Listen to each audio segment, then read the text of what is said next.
हम भगवद गीता के 11वें अध्याय की बातों को सुन रहे हैं। यहाँ पर भगवान ने अर्जुन को उनके विराट रूप का दर्शन कराया और तदुपरांत अब हम 49वें श्लोक से आगे की बात बढ़ाते हैं। भगवान अर्जुन को यहाँ कहने लगे, मा ते व्यथा मा च विमूढ़ भावः दृष्ट्वा रूपम घोरम इद्रिक व्यपेत भी प्रीत मनाः पुनः त्वं तत् एव मे रूपम इदं प्रपश्य। हे अर्जुन, तुम मेरे भयानक रूप को देखकर अत्यंत विचलित एवं मोहित हो गए हो। अब इसे मैं समाप्त करता हूँ। हे मेरे भक्त, तुम समस्त चिंताओं से पुनः मुक्त हो जाओ। तुम शांत चित्त से अब अपना इच्छित रूप देख सकते हो। तात्पर्य यह कि भगवद गीता के प्रारंभ में अर्जुन अपने पूज्य पितामह भीष्म और गुरु द्रोण के वध के विषय में चिंतित था, किंतु श्री कृष्ण ने कहा कि उसे अपने पितामह के वध से डरना नहीं चाहिए। और जब कौरवों की सभा में धृतराष्ट्र के पुत्र द्रौपदी को निर्वस्त्र करना चाह रहे थे तो भीष्म और द्रोण दोनों मौन थे। अतः कर्तव्य विमुख होने के कारण इनका वध हो जाना चाहिए। श्री कृष्ण ने अर्जुन को अपने विश्व रूप का दर्शन यह दिखाने के लिए कराया कि ये लोग अपने कुकृत्यों के कारण पहले ही मारे जा चुके हैं। और यह दृश्य अर्जुन को इसलिए भगवान द्वारा दिखलाया गया क्योंकि भक्त शांत होते हैं और ऐसे जघन्य कर्म नहीं कर सकते। विश्वरूप प्रकट करने का अभिप्राय अब स्पष्ट हो चुका था। अब अर्जुन श्री कृष्ण के चतुर्भुज रूप को देखना चाह रहा था, अतः उन्होंने यह रूप दिखलाया। और भक्त कभी भी विश्व रूप देखने में रुचि नहीं लेता, क्योंकि इससे प्रेम अनुभूति का आदान प्रदान नहीं हो सकता। भक्त या तो अपना पूजा भाव अर्पित करना चाहता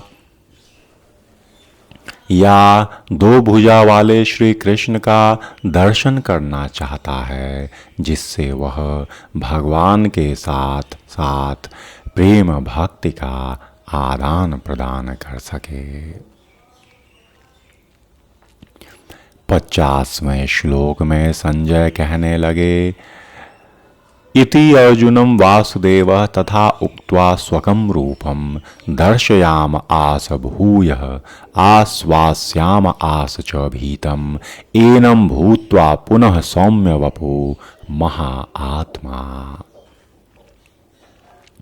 संजय ने धृतराष्ट्र राजा से कहा कि अर्जुन से इस प्रकार कहने के बाद भगवान श्री कृष्ण ने अपना असली चतुर्भुज रूप प्रकट किया और अंत में दो भुजाओं वाला रूप प्रदर्शित करके भयभीत अर्जुन को उन्होंने धैर्य बंधाया।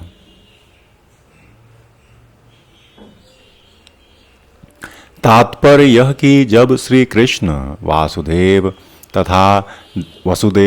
तथा देवकी के पुत्र के रूप में प्रकट हुए तो पहले वे चतुर्भुज नारायण रूप में ही प्रकट हुए, किंतु जब उनके माता पिता ने प्रार्थना की तो उन्होंने सामान्य बालक का रूप धारण कर लिया।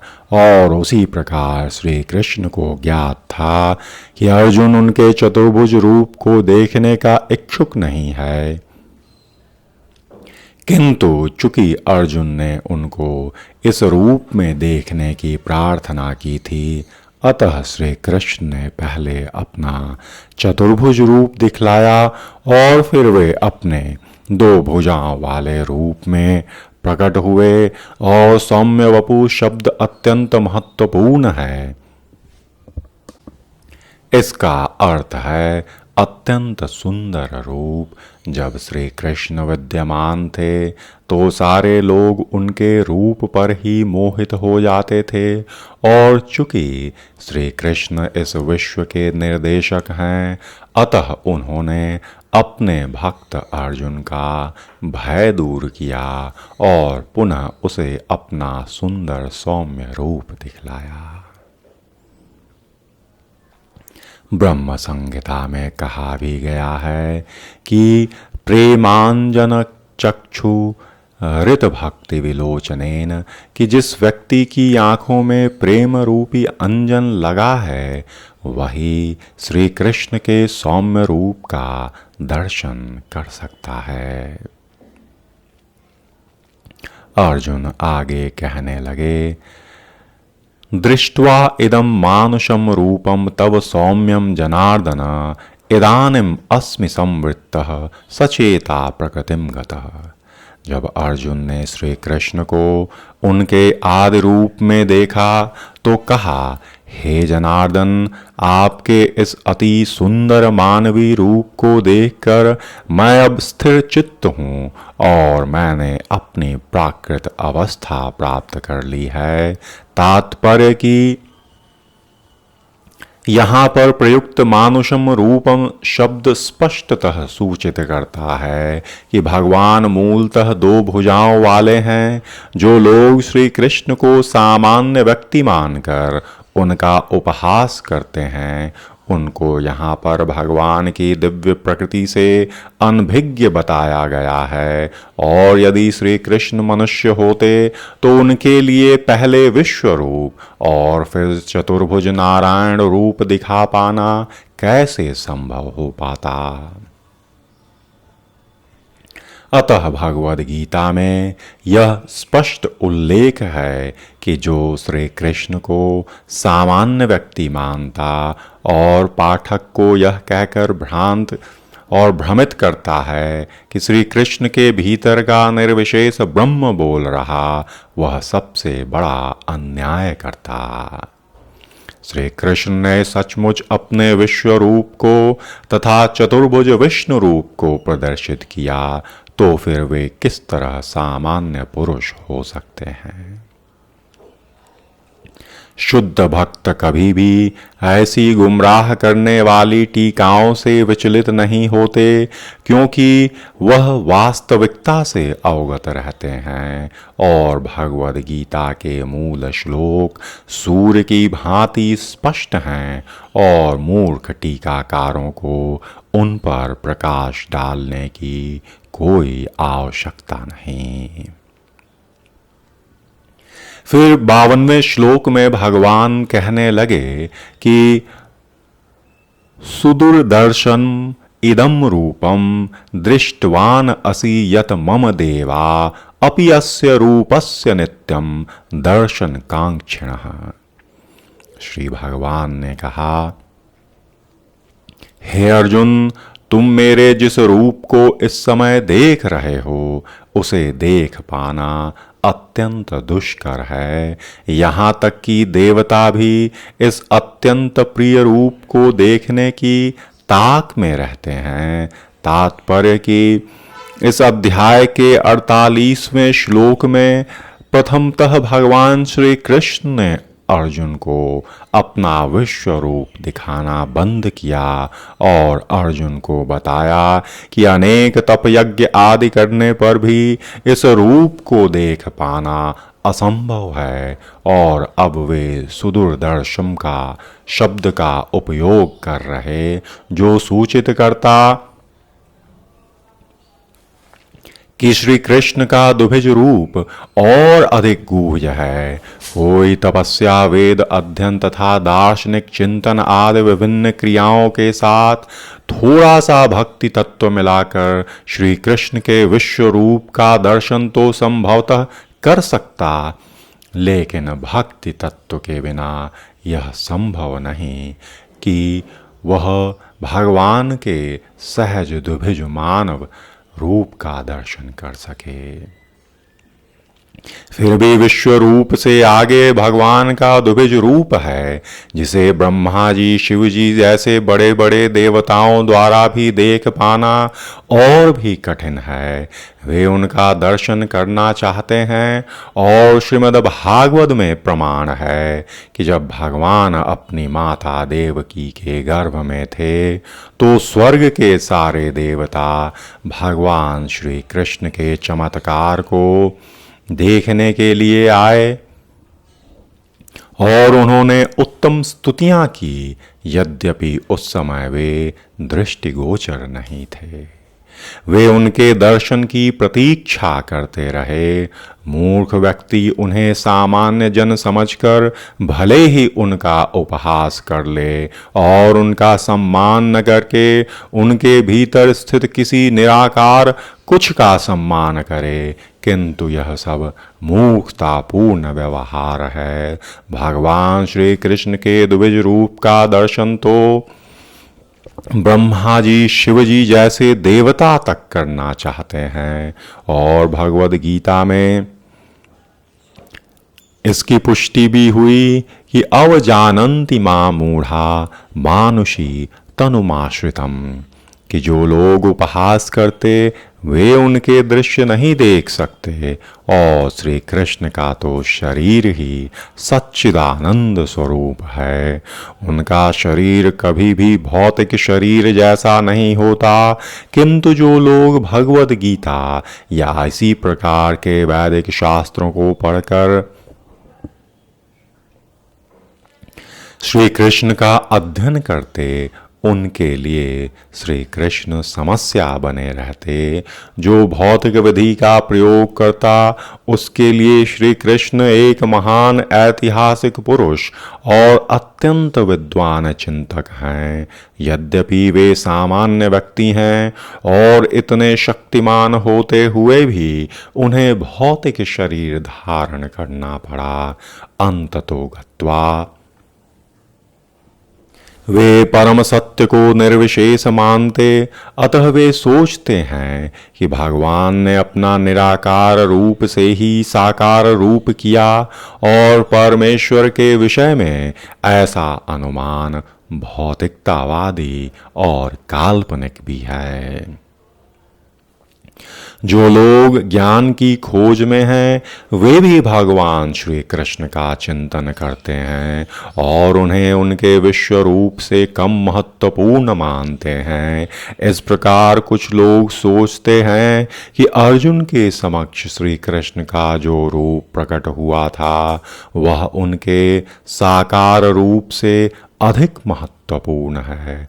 उनके अनुसार श्री कृष्ण का साकार रूप काल्पनिक है। उनका विश्वास है कि परम सत्य व्यक्ति नहीं है, किंतु भगवद गीता के चतुर्थ अध्याय में दिव्य विधि का वर्णन है और वह श्री कृष्ण के विषय में प्रामाणिक व्यक्तियों से श्रवण करने का है और यही वास्तविक वैदिक विधि है जो सचमुच वैदिक परंपरा में है और वे किसी अधिकारी से ही श्री कृष्ण के विषय में श्रवण करके और बारंबार श्रवण करते हुए वे श्री कृष्ण के प्रिय हो जाते और भगवान उनके भी प्रिय हो जाते। श्री कृष्ण तो अपनी योग माया शक्ति से आच्छादित हैं। उन्हें हर कोई देख नहीं सकता, वही उन्हें देख पाता जिसके समक्ष वे स्वयं प्रकट होना चाहते। और जो पूर्ण शरणागत है और यह शरणागति प्राप्त कर चुका है वही परम सत्य को वास्तव में समझ पाता है। निरंतर भगवान के भाव अमृत से और भगवान की भक्ति से आध्यात्मिक आंखें खुल जाती और फिर व्यक्ति एक दिन भगवान को प्रकट रूप में देख पाता।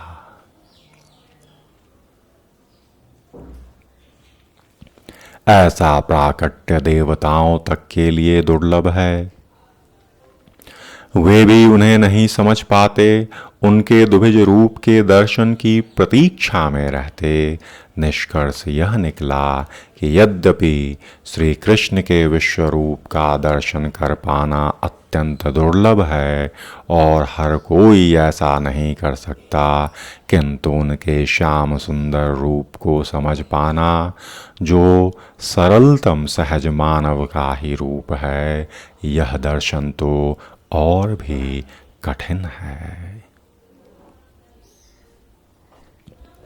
53वें श्लोक में बात आई कि भगवान कह रहे, न अहम वेदै न तपसा न दानेन च इज्जा शक्य एवं विद द्रष्टुम दृष्टवान असि माम यथा। कि अर्जुन, तुम अपने दिव्य नेत्रों से जिस रूप का दर्शन कर रहे हो, उसे न तो वेद अध्ययन से, न कठिन तपस्या से, न दान न पूजा से ही जाना जा सकता, और कोई इन साधनों के द्वारा मुझे मेरे रूप में नहीं देख सकता।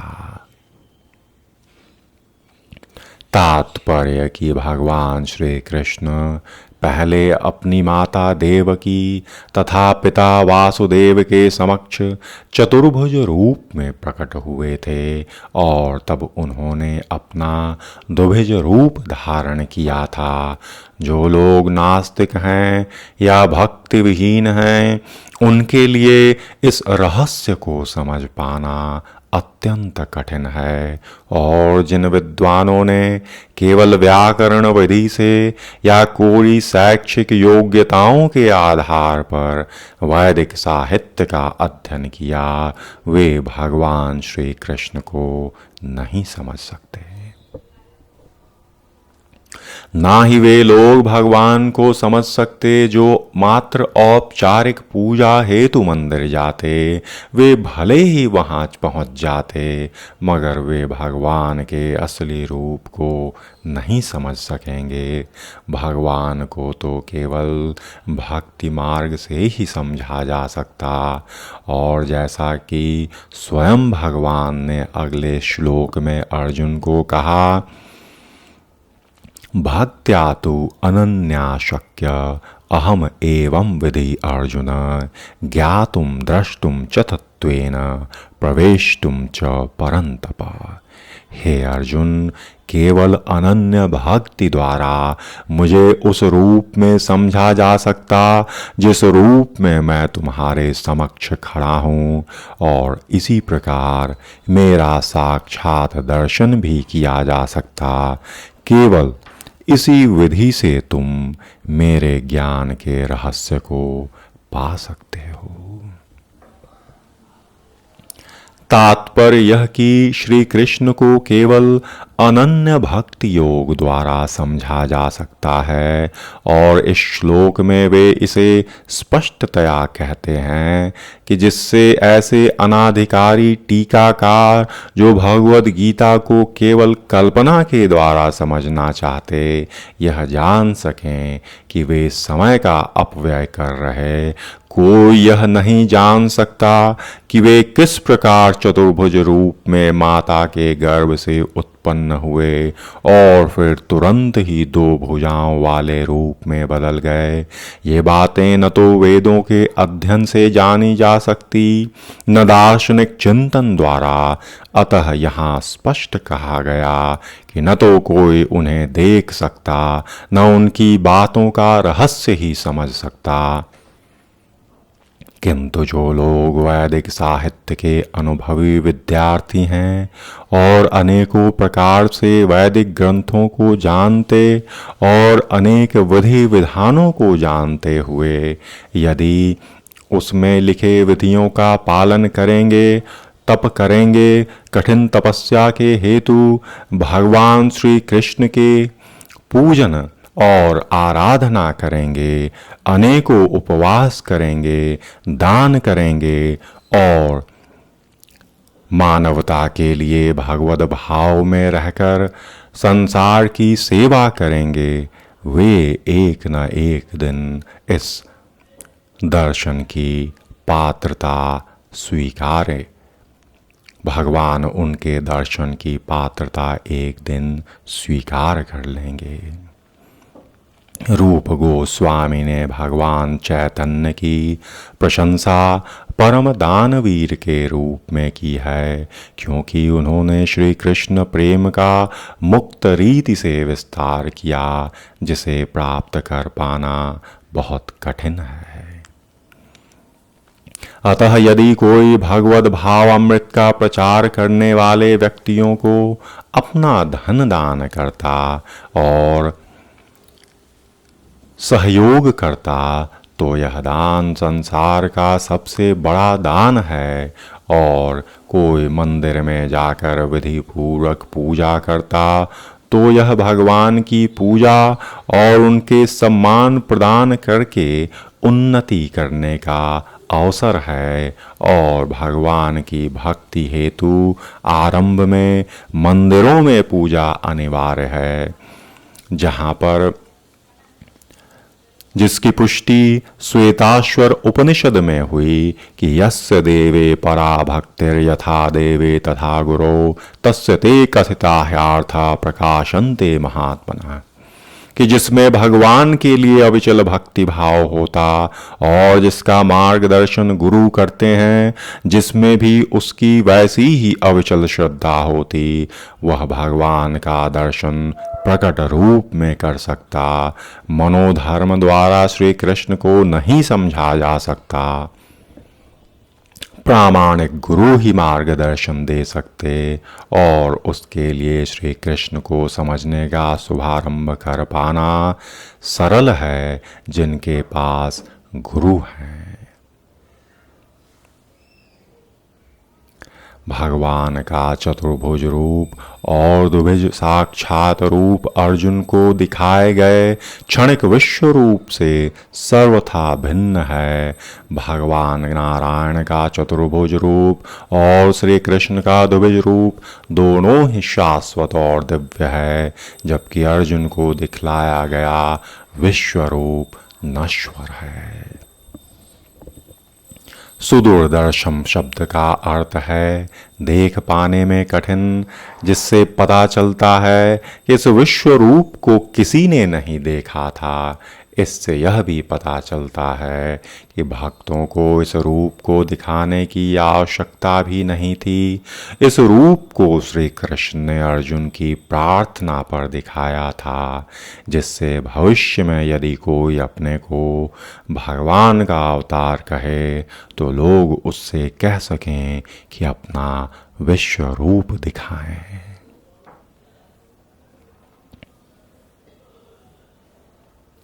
पिछले श्लोक में न शब्द की पुनरुक्ति सूचित करती कि मनुष्य को वैदिक ग्रंथों के पांडित्य का गर्व नहीं होना चाहिए। वह अध्ययन तो आंतरिक तैयारी है, जिससे कि कोई व्यक्ति भगवान की खोज और उनकी भक्ति की ओर मुड़ सकता और भगवान श्री कृष्ण विश्व रूप से नारायण के चतुर्भुज रूप में और फिर अपने सहज द्विभुज रूप में परिणत होते। इससे यह सूचित होता है कि वैदिक साहित्य में उल्लेखित चतुर्भुज रूप और अन्य रूप भगवान के आदि द्विभुज रूप ही से उद्भूत है और वे समस्त उद्भवों के उद्गम हैं। श्री कृष्ण इनसे भी भिन्न हैं और जहाँ तक श्री कृष्ण के चतुर्भुजी रूपों का संबंध है, यह श्री कृष्ण का सर्वाधिक निकट चतुर्भुजी रूप जो महाविष्णु के नाम से विख्यात है, जो कारणानव में शयन करते, जिनके श्वास प्रश्वास में अनेक ब्रह्मांड निकलते प्रवेश करते भी भगवान का ही सब अंश है।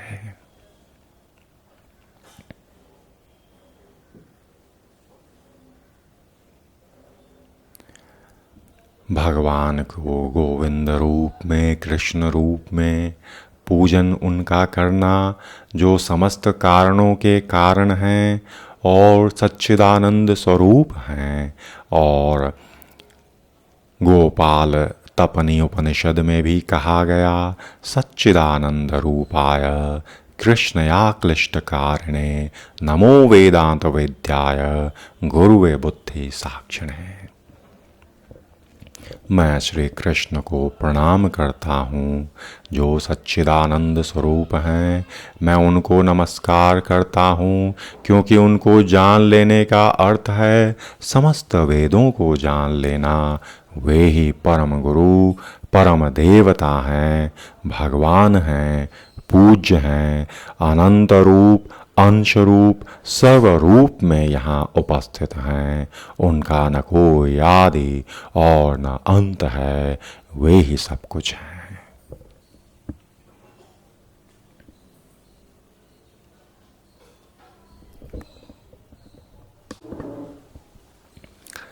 भगवान श्री कृष्ण के चिरसखा अर्जुन के पास अवश्य ही दिव्य दृष्टि रही होगी। वह भी सामान्य व्यक्ति न था, इसलिए वह विश्व रूप से मोहित न हुआ और अंततः उसे भी भगवान का दुभिज मानव रूप ही अत्यंत प्रिय हुआ। अब इस स्थान पर एक विराम।